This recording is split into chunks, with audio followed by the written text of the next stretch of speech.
Guys, welcome to a brand new video. Now I've got Elliot from Elliott Golf here with me today, and this guy puts out a lot of tips, so he's inspired me. Today we're going to do some bunker work. Now I don't know about you, Alex, but I'm giving a lot of lessons. Bunkers is definitely something that costs a lot of amateurs a lot of shots. When really it's actually sometimes an advantage to be in the bunker as opposed to being in the thick rough around the green. 100%. Only because when you're playing a bunker shot right, you're allowed to get a bit more control because you're getting that added spin that you wouldn't necessarily get from around the green when you're in the rough. Precisely. So there's a few things me and Simon always see and massive characteristics of how amateurs play the bunker shot. So I think you'll agree here, Simon. Yeah. We see a lot of people that try and scoop it up into the air in order to add loft. And it's actually, at the end of the day, golf is a very opposite game. If you feel like you keep the ball in the bunker all the time, naturally you're going to want to try and help it out, and unfortunately it just does the opposite effect. Exactly. And then for doing that, the next time you go to, we see a lot of people then try and drive into the sand, dig into the sand, and ultimately either just get the ball out or don't get the ball out at all. Again, yeah, they just don't have any control. It comes out very low spin, and trying, especially from here, well actually the flag's relatively close, you haven't got much green to work with. No, precisely. Okay, so a major thing when coming to a bunker shot is actually the setup, and you're almost halfway there.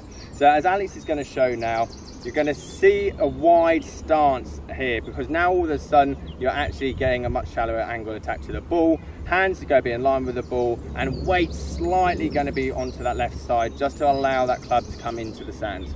Okay, so one of the major keys when you're trying to use or hit a bunker shot is trying to actually create a lot more bounce with the golf club. So one of the things you want to do is open the club face up. Now a lot of people are scared about doing this because they go, Simon or Alex, all of a sudden I'm aiming massively to the right of the target. Now that doesn't happen because it's so lofted. Actually it doesn't cause the club face to aim that much more to the right of the target itself.